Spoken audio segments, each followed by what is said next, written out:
que pedir perdón el Reino de España porque hace 5 siglos descubriera un nuevo mundo, respetara a los que estaban allí, creara universidades, creara prosperidad, construyera ciudades enteras?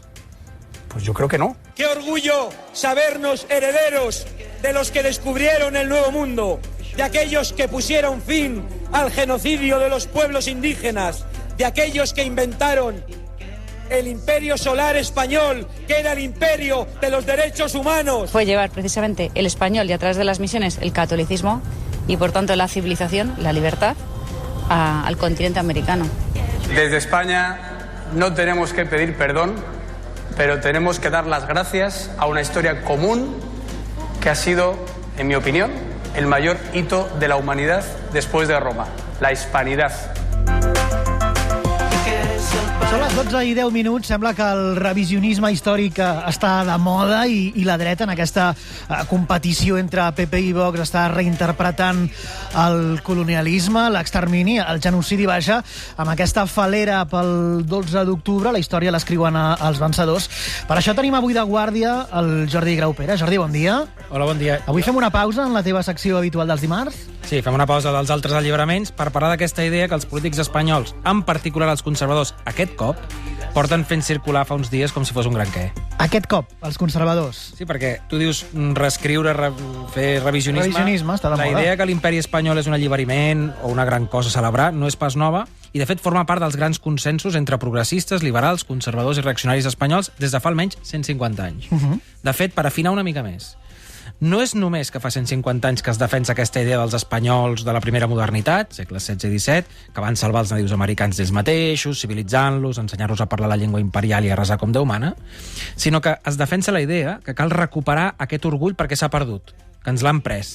Fa més de 150 anys que les elits polítiques i intel·lectuals espanyoles defensen amb tota la força de les institucions i publicacions que aquest orgull és contracultural, dissident, marginal, que cal recuperar l'orgull. És com un fenomen psicològic col·lectiu curiosíssim que jo diria que és únic al món. I un fenomen que és transversal, ens dius, no? Tant dreta com esquerra, amb això ho tenen en comú, i estan d'acord. Des dels seus orígens. Molt ràpidament es podria dir al segle XIX és quan això eclosiona, aquesta ideologia, amb el franquisme arriba el seu apogeu institucional, però quan arriba la democràcia, Felipe González, l'any 82, que és qui té el poder de decidir quan és la Diada Nacional, perquè no existia una llei que ho decidís, és ell qui fa la llei de la Diada Nacional. Hi ha una llei del 87 que textualment diu que el que es commemora és el període de projecció lingüística i cultural d'Espanya más allá de los límites europeos, és a dir, llengua i cultura.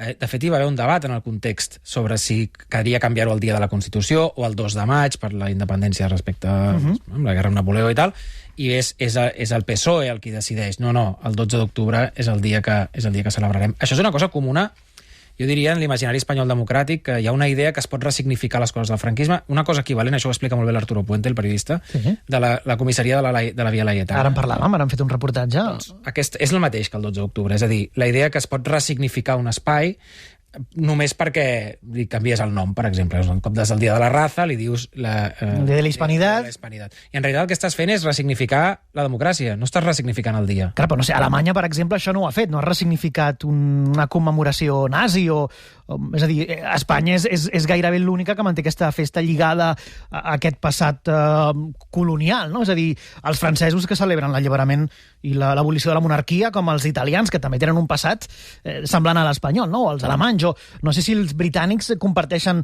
més enllà del Dia de la Reina, crec que cadascú té la seva festa, no? Els anglesos tenen Sant Jordi, Sant Patrici els nord-irlandesos, Sant Andreu els escocesos, però me n'estic anant...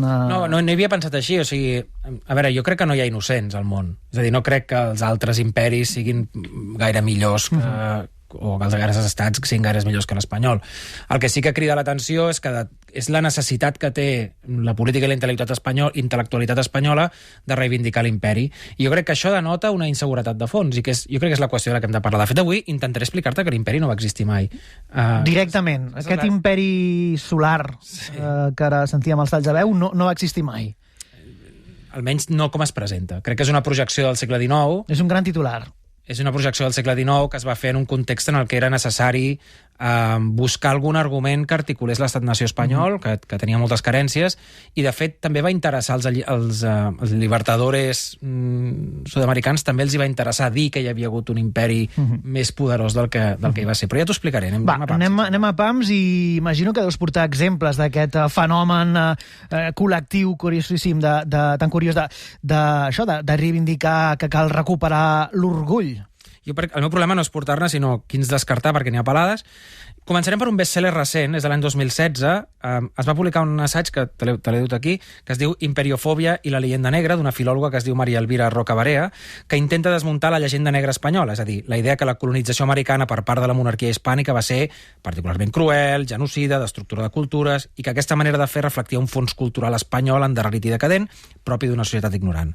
El llibre reivindica que els espanyols s'han cregut aquesta falsa llegenda, han deixat de creure en ells mateixos, s'han empassat la propaganda protestant i nord-europea, pensada per dominar-los, i que ja és hora d'entendre que els que manen, siguin l'imperi romà, el rus, el britànic o l'espanyol, sempre reben crítiques, i que els imperis són coses que passen i que l'espanyol, si és excepcional per alguna cosa, és perquè va provocar canvis profuns beneficiosos. Arriba a dir que va desballestar les estructures de poder nadiues i les va substituir per una meritocràcia mestissa, és a dir, l'imperi espanyol era una meritocràcia mestissa, un imperi benevolent. Això és el que diu Abascal. És a dir, en aquesta cursa per aviam qui la diu més grossa, parlen de l'imperi espanyol com de precursor dels drets humans. Bueno, a mí me sorprende que un católico que habla español hable así a su vez de un legado como el nuestro, que fue llevar precisamente el español y a través de las misiones el catolicismo y por tanto la civilización, la libertad, al continente americano. Es sorprendente, sin más. Poco más puedo decir. Quedo sense paraules. Aquest llibre ha tingut dues vides. La primera vida, que del 2016-2019, va rebre el suport entusiasta de diaris intel·lectuals, es va vendre com si fos cocaïna al comiat solter de Maradona. O sigui, i això que té 500 pàgines. L'edició que jo tinc, que és aquesta, que és la darrera, és la 37a. I les dades que corren per internet, que són del 2019, parlen de més de 100.000 exemplars venuts. Vull dir, és un best-seller. En la faixa de la meva edició, a banda d'un pròleg d'Arcadi Espada, que és per mi el millor articulista espanyol que mai ha donat Catalunya a l'imperi, té frases de suport entusiasta del Premi Nobel Vargas Llosa, la cineasta Isabel Cuixet i d'altres, diguem-ne, intel·lectuals de volada. És la primera vida d'aquest llibre, i en té encara una segona. Sí, la segona és perquè alguns diaris que l'havien elogiat, incloent El País, van començar a criticar-lo, fins que van començar a publicar la quantitat de tergiversacions que el llibre conté. Per exemple? No acabaria mal. A mi em fa molta gràcia una, és que parla d'Alfons el Magnànim, el rei de la corona d'Aragó, que va posar la cort a Nàpols i que és un dels precursors del Renaixement, com Alfonso el Magnífico, a mi això em fa molt de riure, perquè és el Magnànim, i hi ha moltes petites tergiversacions, frases agafades diguem-ne, amb pinces, no? Subjectivament diré que per mi a mi em sembla molt dolent el llibre. Això és una intersecció subjectiva, està mal escrit, mal argumentat, ignora fons importants de la disciplina, fa servir fons que són discutibles, les tergiversa, en fi. Però no ho he dit només jo, hi ha un filòsof de la Complutense que es diu José Luis Villacañas, que em va escriure un llibre en contra, que es diu Imperiofília i el populismo nacional católico, que trobo que està molt ben trobat, això de populismo nacional católico, perquè és veritat que té un punt de populisme, i diu que el llibre mostra fins a quin punt certes elits intel·lectuals estan disposades a baixar el llistó fins a terra només perquè el llibre els dona la raó, que són duríssimes declaracions. No és la primera vegada, dius? No, és una constant a la història contemporània espanyola.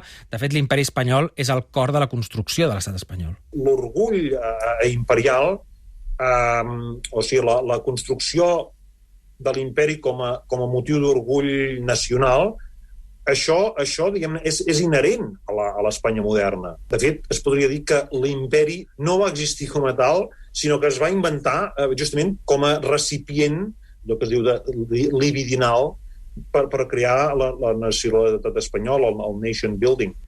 Aquest que parla és el doctor Edgar Ilas, que és professor del Departament d'Espanyol i Portuguès a la Universitat d'Indiana. Tu hi has parlat? I diu que l'imperi no existeix. És la raó de ser, no? És a dir, que és una construcció? Nosaltres, quan parlem d'imperi, el que tenim al cap, en realitat, és l'imperi britànic. Tota l'estona estem... En el nostre imaginari és l'imperi britànic. Llavors direm, l'imperi espanyol del segle XVI i XVII, i ens imaginem l'imperi britànic. Diem, els americans són imperialistes. I en realitat el que tenim al cap és l'imperi britànic, tota l'estona. Però als segles XVI i el XVII, Castella no podia no tenia ni les infraestructures, ni la capacitat, ni els funcionaris, ni les institucions, ni la demografia per tenir aquesta mena, ni l'exèrcit per tenir aquesta mena d'imperi. De fet, en realitat, d'imperis espanyols, per dir-ho d'alguna manera, n'hi ha hagut dos, que no se'n deien imperis, però en aquell moment no se'n deia imperi, és també una construcció del segle XIX dir-ne imperi. N'hi ha hagut dos, o dues grans etapes. La primera, que és el segle XVI i XVII, i una mica el XVIII, és el gran imperi que els espanyols recorden amb orgull, que daten del que anomenen la descoberta del genovès Columbus. És a dir, que és el que estem commemorant avui. Que, de fet, Colom ni tan sols era una figura gaire important fins al segle XIX. Els americans pràcticament ni el coneixien. Va ser Washington Irving que el va fer famós als Estats Units per separar-se dels anglesos. Com que s'havien lluitat contra els anglesos, s'havien independitzat, volien separar-se una mica dels anglesos i van fer Colom. A Espanya no es va celebrar mai. La primera celebració de la descoberta d'Amèrica és del 1892, el quart centenari. Vull dir que és tota una construcció d'un moment molt particular. 150 anys que, com a una operació de màrqueting, utilitzem Cristóbal Colom. I és en aquest context perquè les independències de principis del XIX deixen a Espanya sense aquestes possessions i es queda amb un imperi petitet, que és l'imperi de Cuba, Puerto Rico, les Filipines, Guinea Equatorial, algun tros del nord d'Àfrica, etc. No? És un moment però que els altres grans imperis estan en expansió. L'imperi britànic, el domini francès de l'Àfrica, l'imperi belga, els alemanys... És a dir... Mentre Espanya perd les seves colònies i es fa petita, aquest imperi solar es fa petit, veiem com els altres continuen en expansió. I això genera un gran complex i una gran sensació de... Una mica la generació del 98, no, això? Correcte, això acaba amb la generació del 48. Però mira aquest tall. L'imperi que tenien va ser molt gran, però va ser el primer que va desaparèixer. I llavors això ha significat una ferida i que mai s'ha pogut tancar d'alguna manera. Això m'ho ha explicat un altre acadèmic de Barcelona que viu als Estats Units, que mira, es presenta ell mateix. Soc Javier Crowell i soc professor titular d'Estudis Hispànics a la Universitat de Colorado Boulder. I aquest segon imperi, com tu deies, s'acaba justament amb el desastre del 89.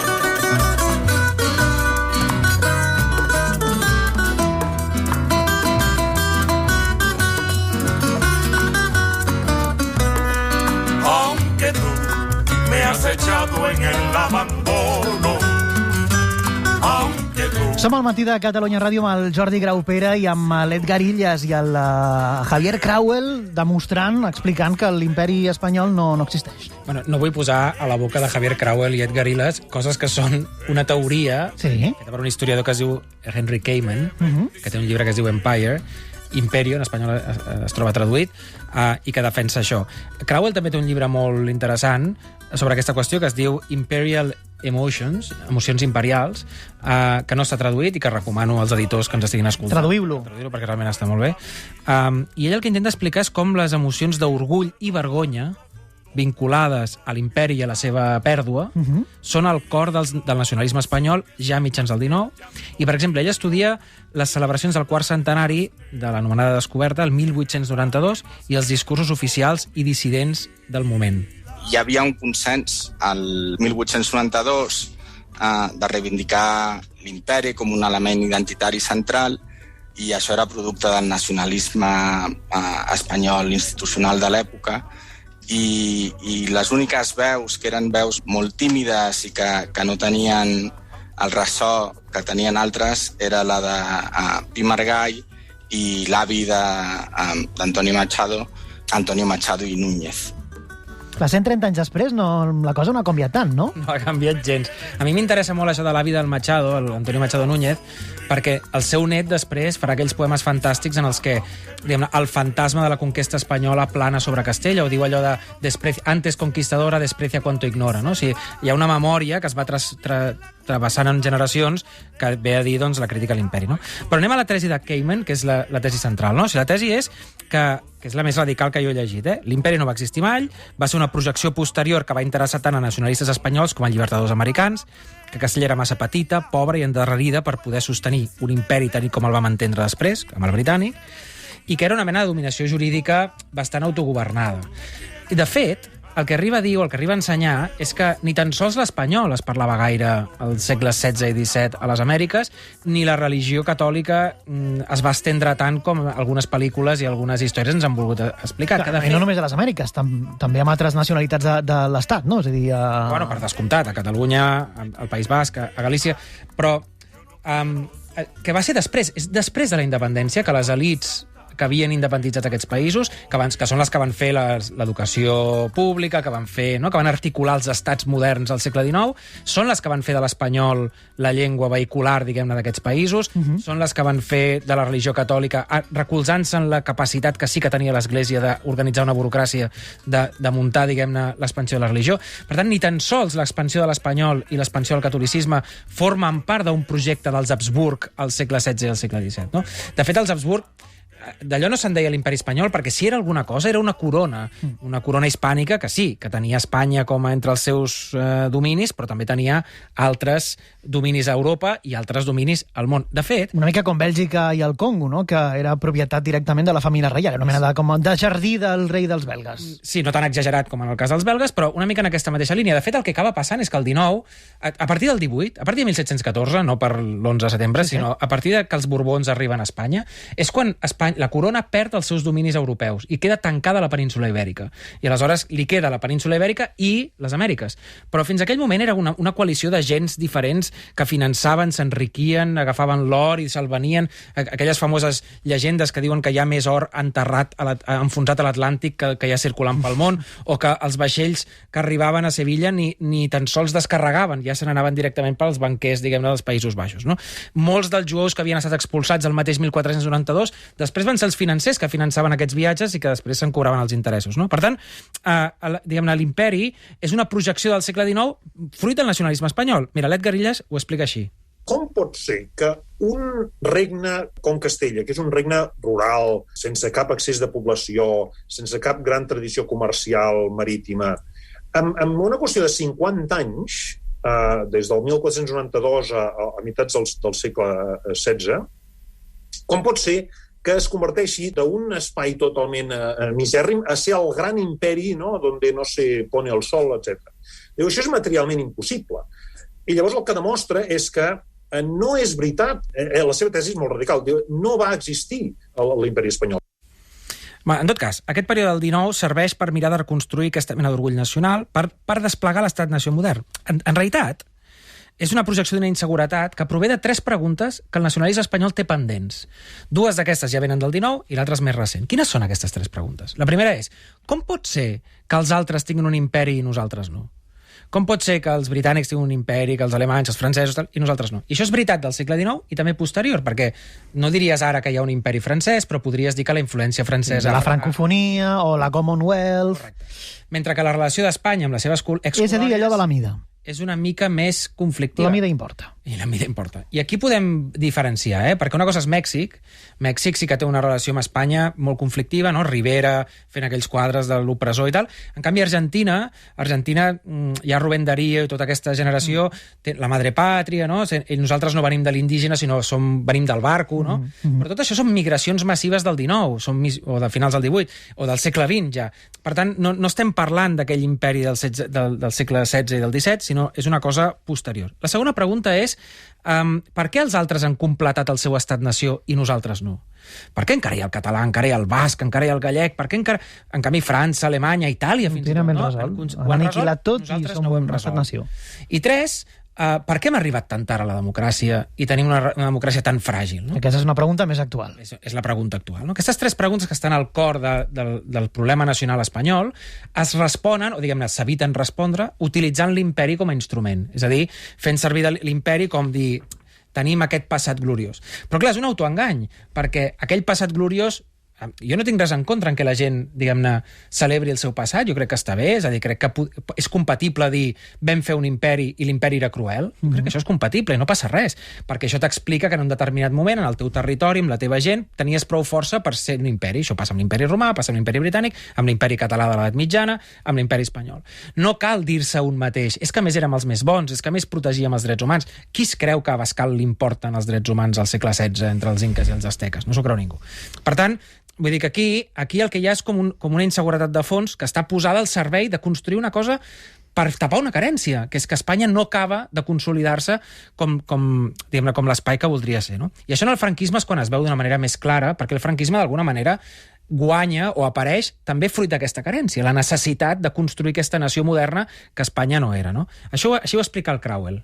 És com ara, no? Una relació molt paradòxica, perquè aquests són discursos que van ser molt importants a principis dels anys 40. Es feia com una continuïtat, no?, entre l'imperi espanyol del segle XVI i l'estat franquista com una reencarnació, no?, d'aquests valors.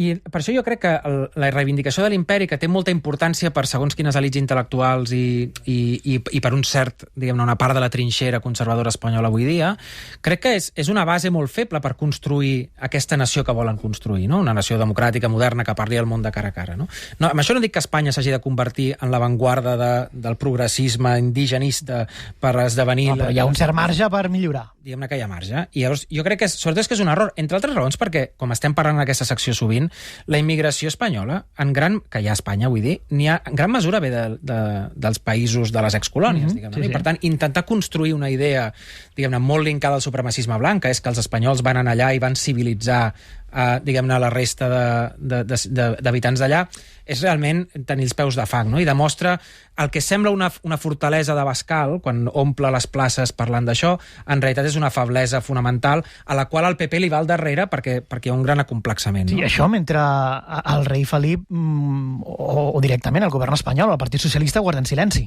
davant les peticions de perdó, no?, de Mèxic, per exemple. Jo que no sóc gaire partidari de les litúrgies de perdó, aquestes polítiques que són una mica cíniques. El que ha fet Biden o el papa Francesc. Jo crec que estan una mica pensades per continuar dominant. O sigui, tu demanes perdó per tenir superioritat moral i que et perdonin i puguis continuar explotant els que estan per sota. No?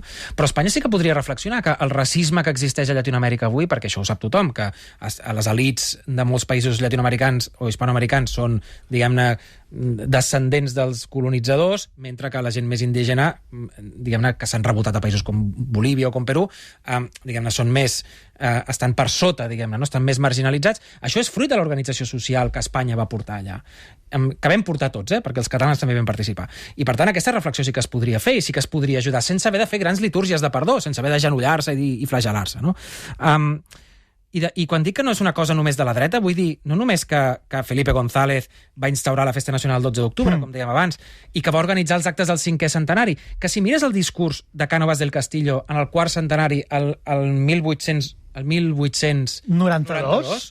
amb 100 anys després, amb l'Espanya olímpica del 92... Són iguals. Hi ha un punt més d'aparent multiculturalisme, però en realitat... Però en el fons és aquesta mateixa sensació d'inseguretat... Sí, és la mateixa carència, és la mateixa necessitat de cobrir alguna cosa, algun gaudi de la nació espanyola que no pots cobrir.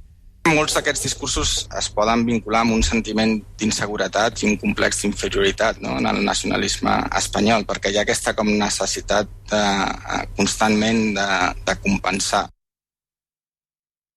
El meu avi va anar a Cuba a bordo del Català, el millor barco de guerra de la flota d'ultramar.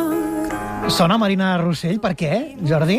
Perquè ara vull parlar una mica dels papers dels catalans. Vigila, perquè a més de sonar, la tens asseguda al davant. A la taula. Marina Rossell, bon dia. Hola, molt brillant, Grau Pere? Sempre, el professor Grau Pere. Doncs, perquè, a més, fa un balanç de la història.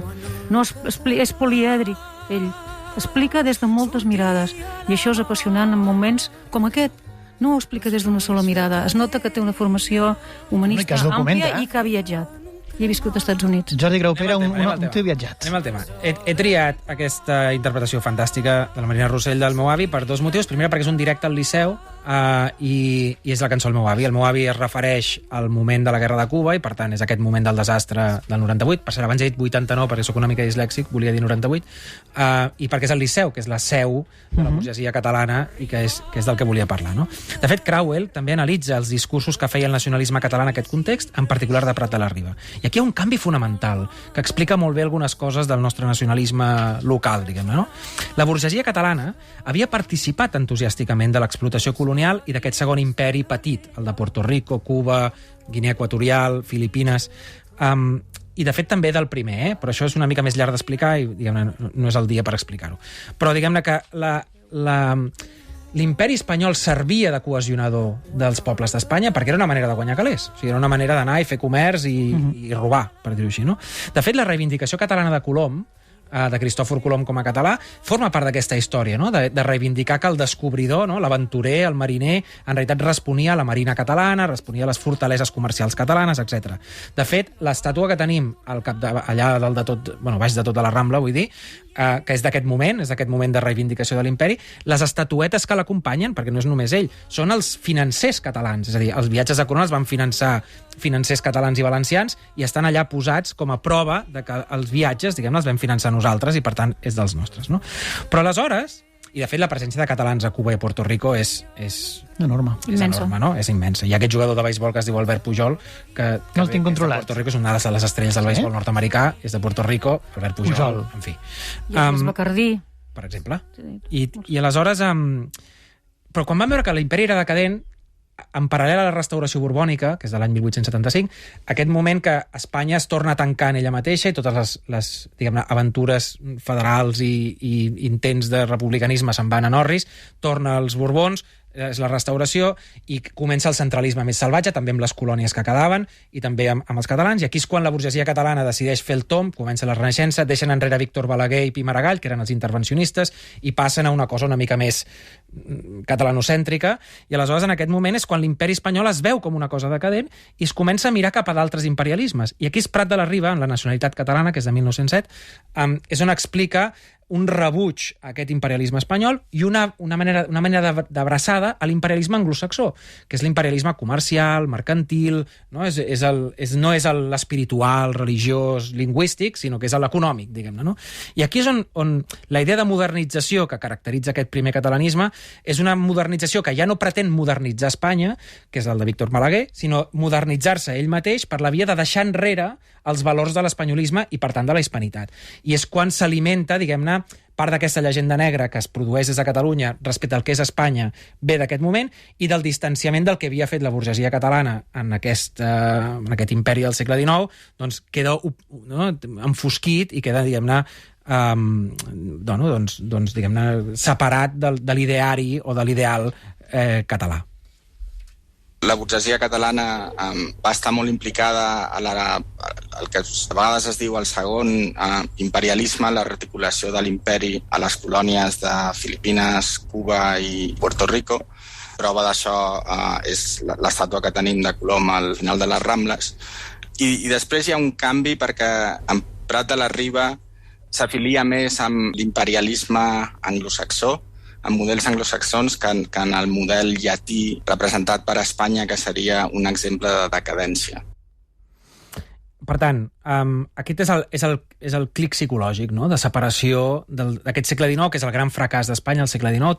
Tots els problemes que tenim en part venen del que va passar al segle XIX, i aleshores és quan s'articula les posicions que vindran ara i que estaran, diguem-ne, enrocades, no? Que és aquesta posició de l'espanyolisme més radical i no tan radical, el consens sobre l'imperialisme, que és l'única manera de suportar els fracassos d'Espanya, i el catalanisme, que es construeix a partir d'una ideologia més pròpia de l'indigenisme, més pròpia de aquesta manifestació que ara sentíem de l'hispanisme és genocidi, l'espanyolisme és feixisme. En realitat, això forma part d'un intent de separar-se, no?, psicològic, no?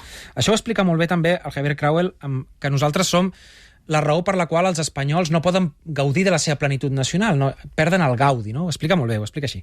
Els catalans són la comunitat que no deixa gaudir als espanyols de la seva noció de plenitud nacional. I en part per això diguem-ne, ens tenen tírria, no? I jo ho entenc. Perquè els impedim fer aquest estat nació. Quan d'alguna manera, pel que fa a l'explotació econòmica de la possibilitat de tenir un imperi, ja hi vam participar. Això és com un acord, no? Hi va haver un acord entre Madrid i Barcelona per explotar les colònies, i va haver un moment que els de Madrid s'ho van quedar per ells, els catalans van dir, doncs ara nosaltres els drets humans, no? I aleshores aquí jo crec que hi ha traïcions múltiples que s'amunteguen, no?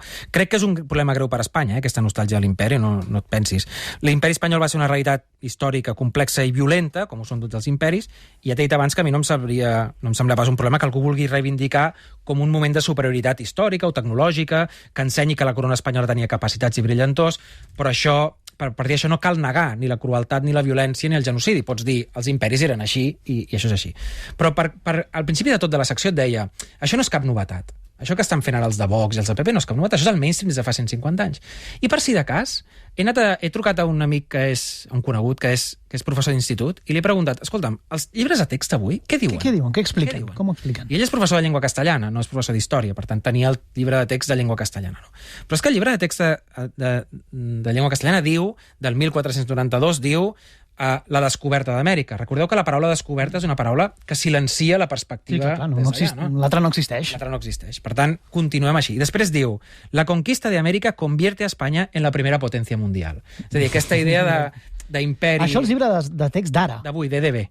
D'avui, de llengua castellana, dels que estan estudiant avui... els professors després fan de més i de menys, Però, sí, però el llibre de text diu això. El llibre de text diu això. I jo crec que això demostra que això no diu res de la història d'Espanya. Això diu alguna cosa de l'Espanya del present. O sigui, diu alguna cosa de la necessitat d'explicar coses que et donin una autoestima que no tens, diguem-ne, no? Marina Rossell, què et sembla aquest revisionisme històric, aquesta reinterpretació que està tan de moda, però que ara ens diu el Jordi que tampoc no és res nou, que s'ha fet sempre, el que passa és que ho fan PP i Vox per competir per aquesta bandera, però ha existit sempre. Bueno, jo el que és bonic d'escoltar-lo a ell és que ho argumenta històricament i dona dades i, a més, convida persones perquè expliquin el que ell està narrant, no? I a mi em sembla molt brillant, ja t'ho he dit abans, i jo m'escolto els seus podcasts, perquè a mi el que m'interessa és aprendre, Albert. Aprendre de lletra, que deien. Anava a costura, aprendre de lletra. Llavors, ell fa la seva visió i la lliga amb la història que hem conegut i amb la seva visió actual del que està passant.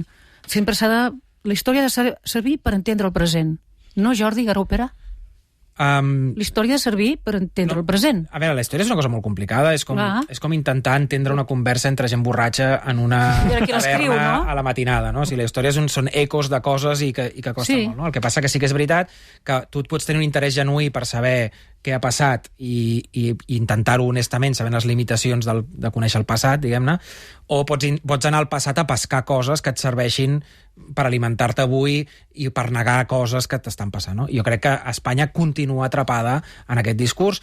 Podemos és el primer partit, diguem-ne, nacional espanyol que intenta construir un relat diferent perquè tenen una relació, diguem-ne, molt propera amb alguns països com Venezuela, etc. No? I per tant, diguem-ne, no, és veritat, i aleshores construeixen visions més indigenistes. Crec que el catalanisme també ha virat cap aquí. Hi ha una cosa molt interessant que surto del guió un moment, hi ha una cosa molt interessant que han estudiat un grup de lingüistes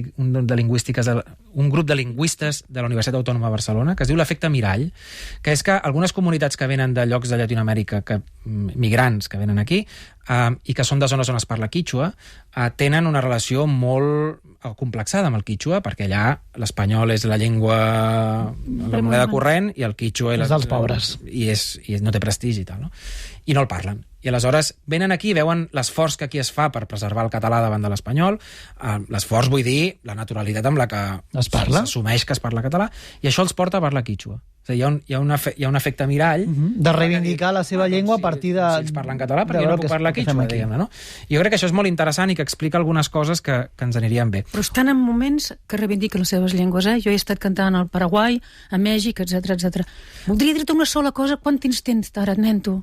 Ens queden 4 minuts. Instants només. Vull dir una cosa que vull que me l'expliquis. Digues, t'escolto. A mi m'hauria agradat veure per primera vegada, fa 500 anys, com era de la bellesa d'aquest lloc nou, que és tan espectacular encara ara, 500 anys després.